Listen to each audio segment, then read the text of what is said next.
सीमा एका गरीब घरातील मुलगी. सीमाच्या वडिलांना एकूण 6 मुली. सीमा सगळ्यात मोठी मुलगी होती. घरात 18 वर्ष दारिद्र्य, असे सावंत कुटुंब. वडील रिक्षा चालक होते, पण सतत दारूच्या नशेत असायचे. त्यांना कधीकधी दारूची नशा एवढी चढत असे की त्यांना घरी यायचंही भान राहत नसायचं. गावातच कुठेतरी बऱ्याचदा दारू पिऊन पडत असायचे ते. मग गावातलं कोणी बघितलं की घरी येऊन सांगत असत. मग ह्या मुली जाऊन वडिलांना घरी घेऊन येत असायच्या. सीमाचे वडील चौथी मुलगी झाल्यापासून जे दारू प्यायला लागले ते आजपर्यंत. सीमा मोठी मुलगी 20 वर्षाची झाली तरी त्यांनी काही दारू सोडली नाही. दारू पिऊन बायकोला मारणं हे घरात रोजचं चालू असायचं. सीमाच्या आईने लोकांची धुणी भांडी करणं, लोकांच्या घरी स्वयंपाक करण्याची कामं करणं, अशी छोटी मोठी कामं करून मुलींना वाढवलेलं असत. मुली आईवडिलांची भांडणं बघतच मोठ्या झालेल्या होत्या. आईने कष्टाने कमवून आणलेल्या पैशांवर पण वडिलांचा डोळा असायचा. ते पैसे पण वडील कधीकधी आईकडून हिसकावून घेत असत. आई रडत बसायची, ओरडत असायची. पण दारूच्या नशेत वडिलांना स्वतःचं भानच राहत नव्हतं. मुली मोठी होत असताना त्यांनाही आईवडिलांची रोजची भांडणं, वडिलांचंही वागणं आवडत नसायचं.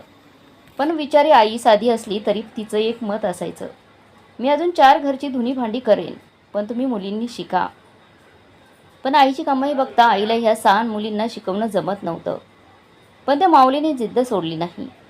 ती मुलींना म्हणत असे, तुम्ही शिका. शेवटच्या का मुलीला 7 वर्षे होऊन गेली होती, तरी आईला शाळेत घालायला पैशाअभावी जमत नव्हतं. आई रडत असायची. मुलींना आईची हतबलता कळत असायची. पण मुलींच्या वडिलांपुढे काहीच चालत नसायचं. वडील असे का वागतात हे त्यांना आईने सांगितलं असत. पण मुलींचे मत असे की बाबांनी आता आहे ते स्वीकारून दारू सोडावी ना. पण आता दारूंची एवढीच त्यांना सवय झालेली असते की त्यांना दारू पिल्याशिवाय जमतच नसायचं. बाबाला आईला मारायला लागले की मुलीमध्ये पडत असायच्या. पण बाबा त्यावेळी दारूच्या नशेत मुलींवर पण हात उचलायचे. आईने या सगळ्या त्रासाला कंटाळून एकदा आत्महत्या करण्याचा प्रयत्न पण केला. ती माऊली गळफस लावून स्वतःला सगळ्या त्रासातून मुक्त करून घेणार होती. पण नशिबाने 3 नंबरची मुलगी तिची तब्येत बरी नसल्याने शाळेतून लवकर घरी आली आणि तिने हा प्रकार बघितला आणि आरडाओरडा करून शेजाऱ्यांना हाक मारली आणि आई वाचली. पण त्या प्रकारानंतर मुली खूप घाबरल्या. आईला बोलल्या, आई तू असं काही केलंस असतंस तर आम्ही एकटे पडलो असतो ना. मग बाबांनी आम्हाला अजूनच त्रास दिला असता. साई मुली त्या दिवशी आईला बिलगून खूप रडल्या. आईला बोलल्या, तू आम्हाला वचन दे की तू असं पुन्हा कधी काही करणार नाहीस. आई पण मग हमशी रडू लागली. मुलींना बोलली की लग्नाला एवढी वर्ष होऊन पण माझा त्रास काही संपत नाही आहे, म्हणून मी स्वतःला संपवण्याचा निर्णय घेतला होता. चुकले मी.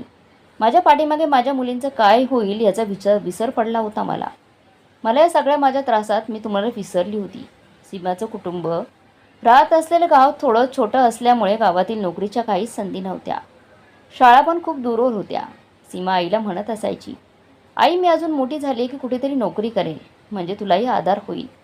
पण गावात नोकरीची काहीच सोय नव्हती आणि त्यात दूरच्या ठिकाणी नोकरीसाठी जाण्यासाठी गाठीशी पैसा नव्हता.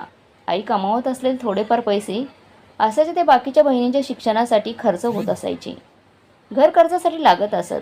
त्यात वडील आईकडून दारूसाठी सतत तिचे बाजूला काढलेले पैसे हिसकावून घेत असायचे. घरची परिस्थिती वर्षानुवर्षे तशीच होती.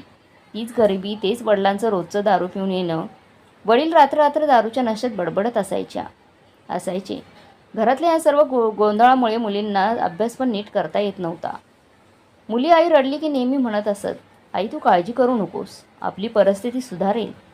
एके दिवशी सीमाचे वडील घरी येऊन सांगतात की सीमासाठी मी एक स्थळ आणलं आहे. मुलगा वकील आहे, त्याचं पण स्वतःचं घर आहे. घरची परिस्थिती पण चांगली आहे, मुलगा श्रीमंत आहे. सीमा रडू लागते आणि बोलते, बाबा मला एवढ्यात लग्न नाही करायचं आहे, मला अजून थोडं शिकायचं आहे, मला डॉक्टर व्हायचं आहे, माझी स्वप्न पूर्ण करायची आहेत.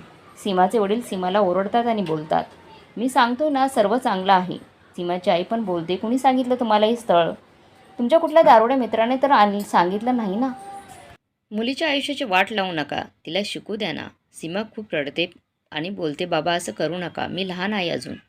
पण वडील बोलतात की मला काही माहिती नाही, मी सांगतो ते ऐकायचं. बाबा बोलतात, उद्या त्या मुलाला तुला भेटायला बोलवलं आहे. आपल्या इथल्या जवळच्या हॉटेलवर तुझ्या लहान बहिणीला घेऊन जा. त्याला आधी तुझ्याशी बोलायचं आहे, मग लग्नाचं ठरवूया, असं तो बोलतो आहे. उद्या कुठलेही नाटक न करता सरळ त्याला भेटायला जायचं. सीमा रडतच असते. वडील बाहेर निघून जातात. मग आई पण सीमाला समजावते की एखादा तरी भेट. ते एवढं बोलतायत तर. सीमा रडतं का होईना पण आईचं ऐकून तयार होते. सीमा दुसऱ्या दिवशी हॉटेलमध्ये त्या मुलाला भेटायला जाते. त्याला बघून सीमा अवाक होते.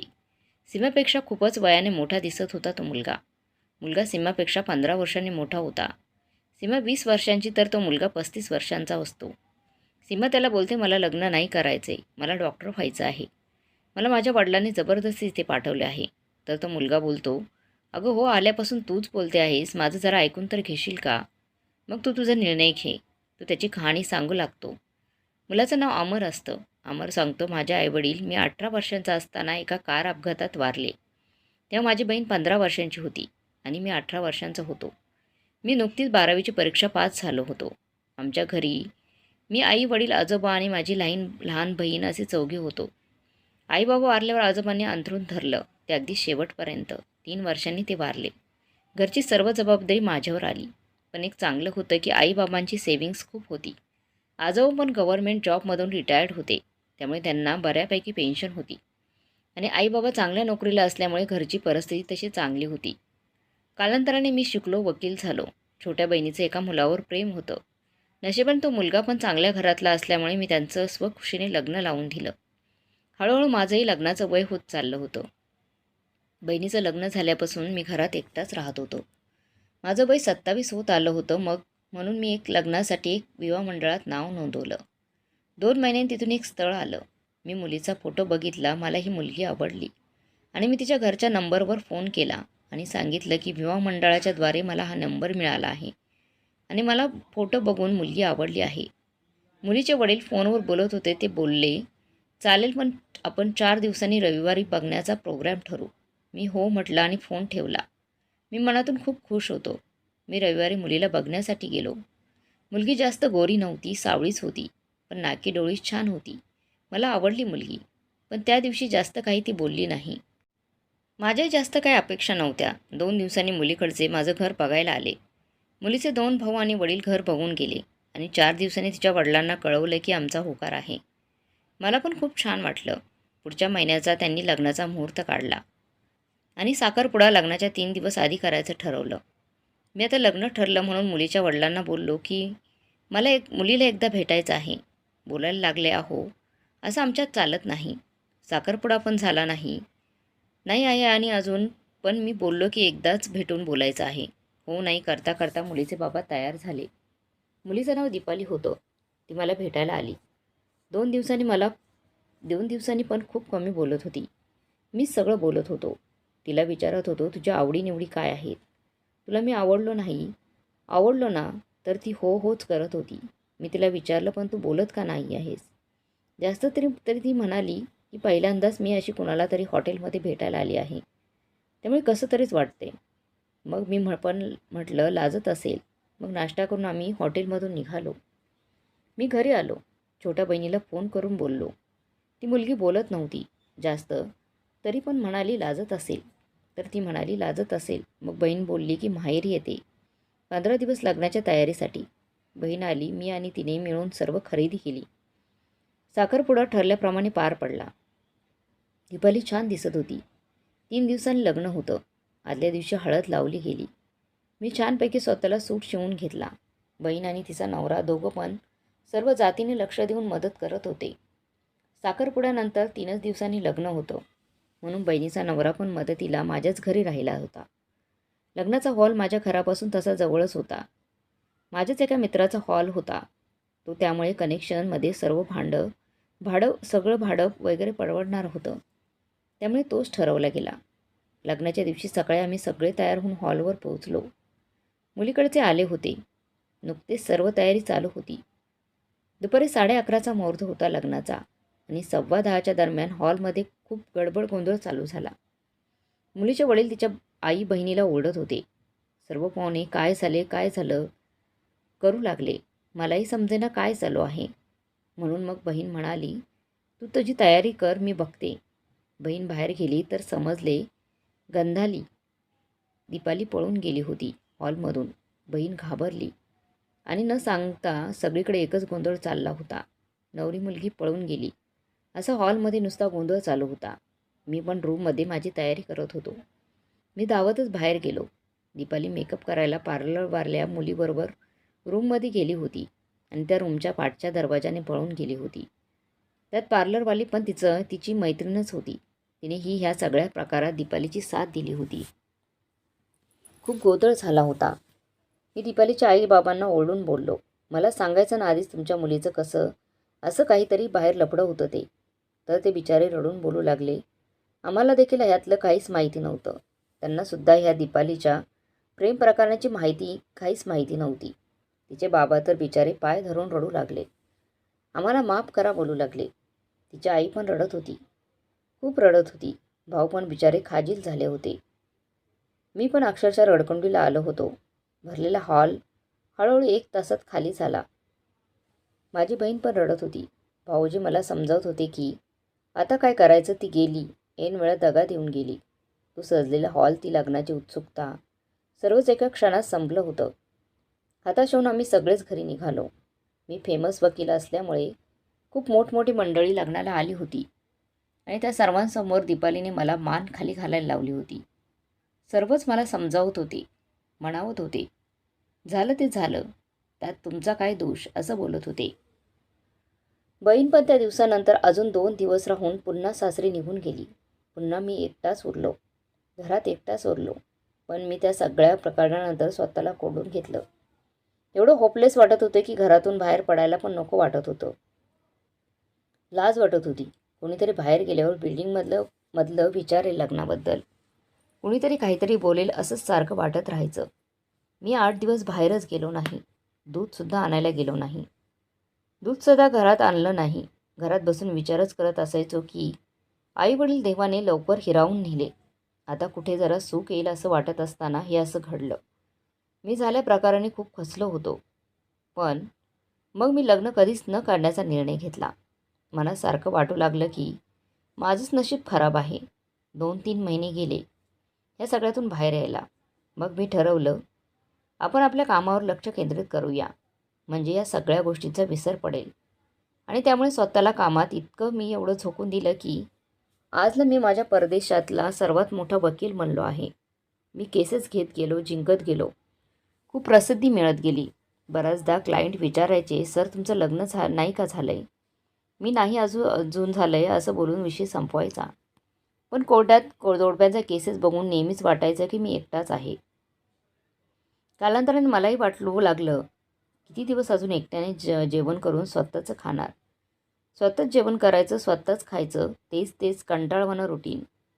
घरी आल्यावर जेवण करणं, टी व्ही बघणं, वाटलं तर जेवण करणं, नाहीतर एकटाच बाहेर जाऊन हॉटेलमध्ये जेवून यायचो. एकट्याने हा गाडा ओढण्याचा आता कंटाळा येऊ लागला.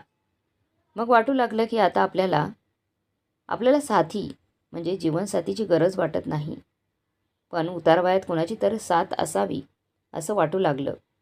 पण या सगळ्यात लग्नाचं वय निघून गेलं होतं आणि एक दिवस तुझे एक दूरचे नातेवाईक माझ्याकडे एक केस घेऊन आले होते.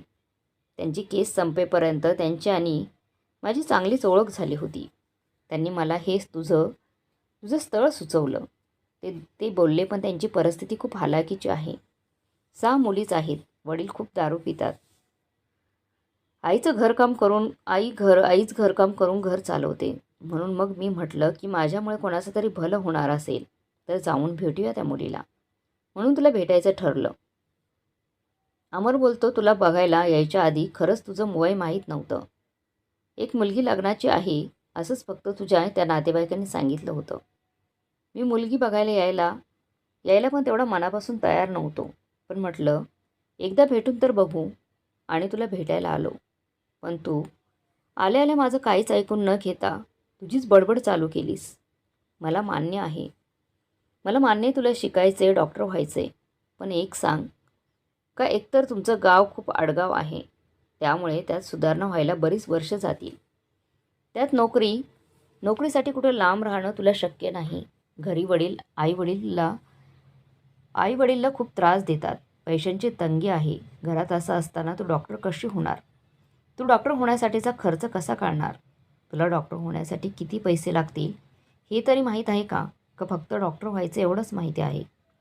कशी तुझी आई घरकाम करून तुम्हाला 6 मुलींना पुढे शिकवणार आहे? डॉक्टर होण्यासाठी खूप पैसे लागतात. त्याचा खर्च खूप असतो. तुम्हाला कसं जमणार? अमरचं बोलणं ऐकून सीमा पण विचारात पडते. अमर बोलतो, एक ऑप्शन देऊ का तुला? सीमा बोलते, हां बोला. मी चांगला वकील असल्यामुळे माझ्याकडे तशी बरीचशी सेव्हिंग आहे. त्यात माझं नशिबात आई-वडिलांचं पण सुख नाही आहे. एकुलत्या एक बहिणीला लग्न होऊन 9 वर्षे झाली, तरी मूल होत नाही. म्हणजे मामा होण्याचं सुख पण नाही माझ्या नशिबात. मामा झाला असतो, तरी बाळासाठी खूप काही घेतलं असतं. त्याचे लाड केले असते, प्रेम केलं असतं. त्यात पैसे खर्च केले असते, पण ते पण नाही. त्यामुळे आजपर्यंत पैसे साठवतच गेलो. तू जर माझ्याशी लग्न केलं तर मात्र मी तुला नक्कीच डॉक्टर करेन. आपण तुझ्या माहेरच्या परिस्थितीसाठी पण काहीतरी विचार करू. तुमची खोली 10x15ची, त्यात तुम्ही 8 माणसं राहता. तुझ्या वडिलांच्या दारूच्या सवयीमुळे बाकीच्या बहिणींचा पण अभ्यास नीट होत नाही. आपण दोघं मिळून ह्या सगळ्यावर काहीतरी सोल्युशन काढू. वडिलांना व्यसनमुक्ती केंद्रात पाठवून दारू सुटते का बघू. तुझ्या तुझ्या घरचे या गावात कायम राहिले तर आडगाव असल्यामुळे तुझ्या बहिणींची प्रगती पाहिजे तशी होणार नाही. आपण तुझ्या घरच्यांना शहरात सध्या एखादा रूम घेऊन देऊ. त्यामुळे तुझ्या बहिणी शिकतील पण चांगल्या, आणि वडिलांची दारू सुटली तर सगळेच प्रश्न सुटतील.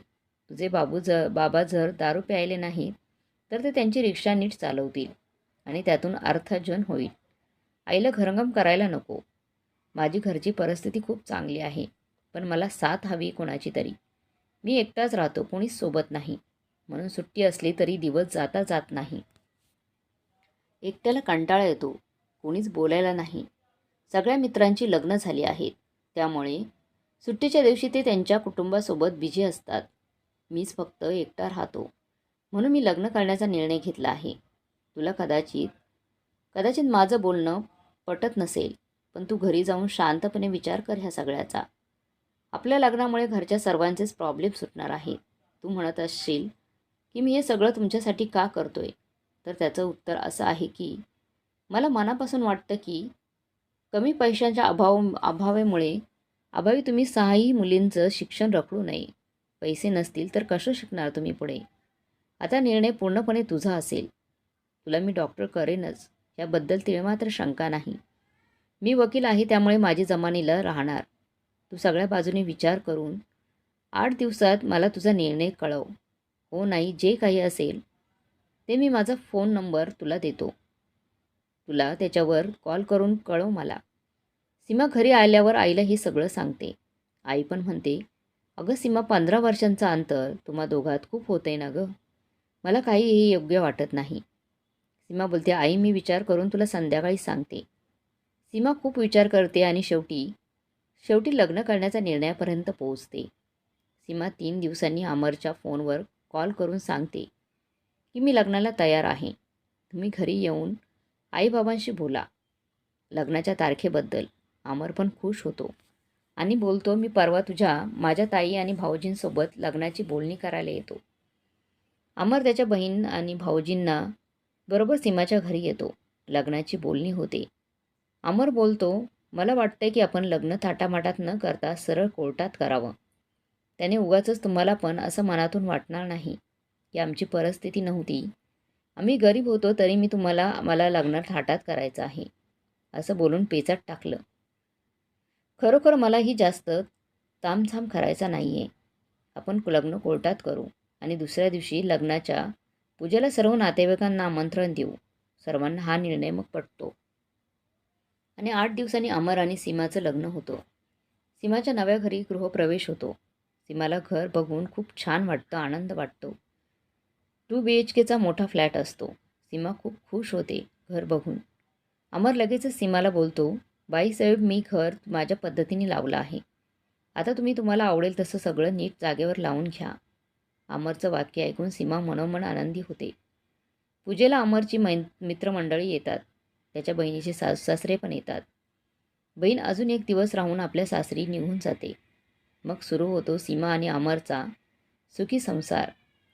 अमर 2 दिवसांनी सीमाला मॉलमध्ये घेऊन जातो आणि बोलतो, तुला आपल्या घरासाठी काही हवं असेल, घरातील वस्तू हवा असतील, किचनमधलं काही सामान हवं असेल तर बिनधास्तपणे घे. सीमा तो मॉल बघूनच हरखून जाते. ती तिच्या गावाबाहेर पण कधी जास्त गेलेली नसते. सीमा कचरत थोडं थोडं सामान घेते. घरातील किचनमधलं सामान घेते आणि लगेचच अमरला निघूया बोलते. 8 दिवसांनी अमर सीमाचं एका कॉलेजला ॲडमिशन करून देतो आणि सीमाला बोलतो, तुला मी रोज कॉलेजला सोडत जाईन. सीमा बोलते, अहो मला इथली काहीच माहिती नाही. मी कसं मॅनेज करणार? अमर बोलतो, मी आहे ना, मी सांगेन तुला सगळं. जमेल का तुला हळूहळू सगळं? सीमा कॉलेजला जाऊ लागते. अमर सीमाला 1 महिने तिच्या माहेरी घेऊन जातो आणि तिच्या वडिलांना सांगतो की मी तुमचं व्यसनमुक्ती केंद्रामध्ये नाव नोंदवलं आहे. तुम्हाला सुधारायचं आहे आता. 3 महिन्यांनी तिकडून छान सुधारून यायचं. आणि बोलतो की आई तुम्ही पण आता इथे एवढ्याशा खोलीत राहायचं नाही. मी तुम्हा सगळ्यांसाठी एक शहरात घर बघितलं आहे. तिथे राहायचं. इकडे नाही राहायचं आहे. सीमाची आई बोलते, अहो जावई बापू नको. एवढं सगळं जागा बदलची की मुलींची शाळा पण बदलावी लागेल. अमर बोलतो, ते पण मी करतो ॲडमिशनचं. सीमाची आई बोलते, अहो माझी सगळी घरकाम इथे असतात. तर अमर बोलतो, अहो 3 महिन्यांचा तर प्रश्न आहे. बाबा एकदा नीट होऊन आले की ते त्यांची रिक्षा चालवतील रोज, मग सगळंच व्यवस्थित होईल. आणि तुम्हाला या तुमच्या मुलाची मदत नको का वाटते? मी तुमचा मुलगाच झालोय ना आता. मुली पण बोलतात, आई भाऊजींनाच ऐक, आपण छान छान चांगल्या ठिकाणी राहायला जाऊया. मग हो नाही करत करत सीमाची आई पण तयार होते आणि मग सीमाचे घरचे अमरने सांगितलेल्या ठिकाणी शिफ्ट होतात. अमर आणि सीमा पण छान संसार करत असतात. सीमा पण शिकत असते. सीमाच्या सगळ्या बहिणींचं पण अमर चांगल्या शाळेत ॲडमिशन घेऊन देतो. सीमाचे वडील 3 महिने व्यसनमुक्ती केंद्रात राहून येतात. दारू पूर्णपणे सोडलेली असते आणि 15 दिवसांनी ते आपली रिक्षा चालवायला जायला लागतात. सीमाच्या घरची स्थिती सुधारते. सीमाच्या घरच्यांना तर अमर आपल्या सर्वांच्या आयुष्यात देवच बनून आला होता असं वाटत असतं. सीमाच्या बहिणी पण हळूहळू मोठ्या होत असतात, शिकत असतात.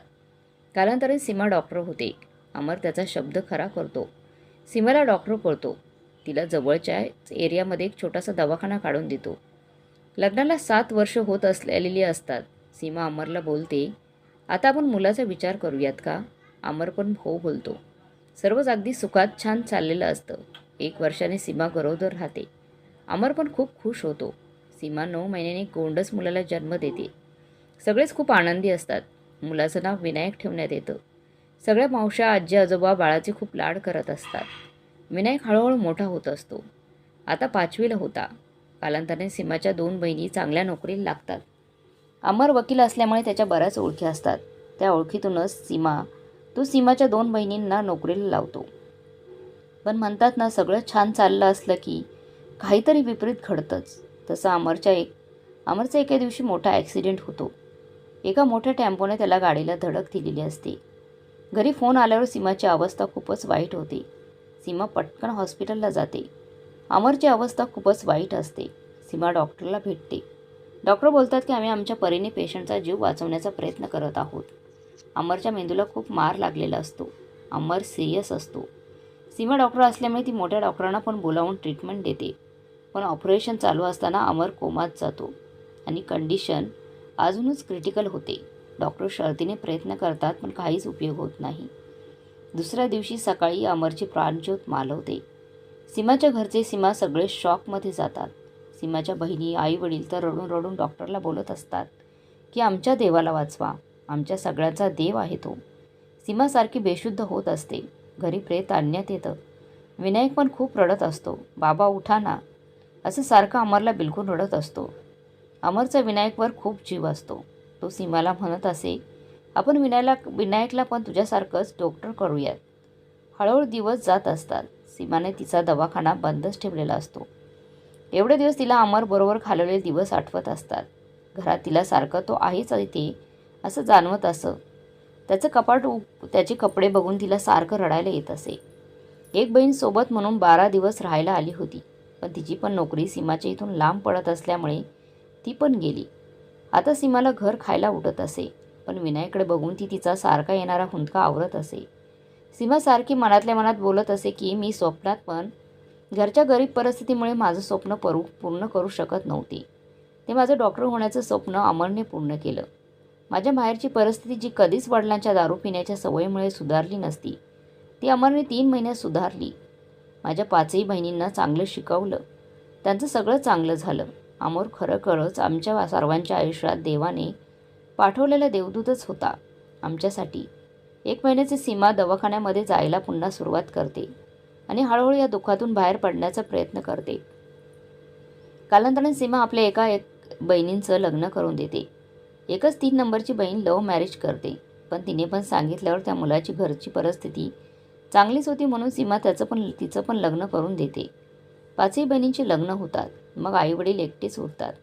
म्हणून मग सीमा त्यांना उतारवयात आपला आधार होईल म्हणून मग कायमची आपल्या घरी राहायला घेऊन येते. विनायक अभ्यासात खूप हुशार असतो. सीमाने कायमच त्याला माणसांना कसं जपावं, गर्व नसावा, परिस्थितीचा कधी गर्व नसावा, गरिबांबद्दल माया असावी असं शिकवलेलं असतं. सीमाने त्याला सांगितलेलं असतं की कसं त्याच्या बाबांनी तिच्या घरच्यांना मदत केली. त्यांच्या मावशींना पण शिकवलं. विनायक पण अगदी संस्कारी मुलगा होतो. IMBBSला असतो. तेव्हा सीमा त्याला बोलते, विनायक, मला तू डॉक्टर झाल्यावर तुझ्या बाबांच्या नावाने एक गोरगरिबांसाठी सगळ्या सुखसोयी असलेलं हॉस्पिटल काढायचं आहे. विनायक पण बोलतो, आई, छान कल्पना आहे. आपण अमर हॉस्पिटल ह्या नावाने आपलं हॉस्पिटल काढू. विनायक कालांतराने डॉक्टर होतो. सीमा अमरच्या नावाने हॉस्पिटल काढते. अमर हॉस्पिटल असं नाव देण्यात येतं. विनायक पण अगदी त्यांच्या बाबासारखा सुस्वभावी असतो. हॉस्पिटलच्या उद्घाटनाच्या दिवशी सीमाचे सारखे डोळे भरून येत असतात. तिला अमरची खूप आठवण येत असते. आज अमरही प्रगती बघायला हवा होता असं तिला सारखं वाटत होतं. 2 वर्षांनी विनायकचं लग्न होतं. त्याची बायको पण डॉक्टरच असते. हॉस्पिटल छान चालत असतं. सगळंच अगदी सुखकर होतं. 3 वर्षांनी विनायकला 2 जुळी मुलं होतात. मुलगा आणि मुलगी. रिद्धी आणि राघव अशी मुलांची नावं ठेवण्यात येतात. मग सीमा ठरवते की आता मी निवृत्त होते. विनायकला सांगते, तू आणि सुनबाई मिळून हॉस्पिटल सांभाळा. मी आता माझ्या नातवंडांबरोबर वेळ घालवते. सीमा उरलेलं आयुष्य रिद्धी राघवच्या बाललीला पाहण्यात व्यतीत करते. तर मग मित्रमैत्रिणींनो, अमर हा सीमाच्या आयुष्यात एक देवदूताप्रमाणेच आला होता. तुम्हाला काय वाटते कमेंट बॉक्समध्ये नक्की कळवा. आणि आजची कथा चांगली वाटली असेल तर लाईक, शेअर, सबस्क्राईब नक्की करा. धन्यवाद.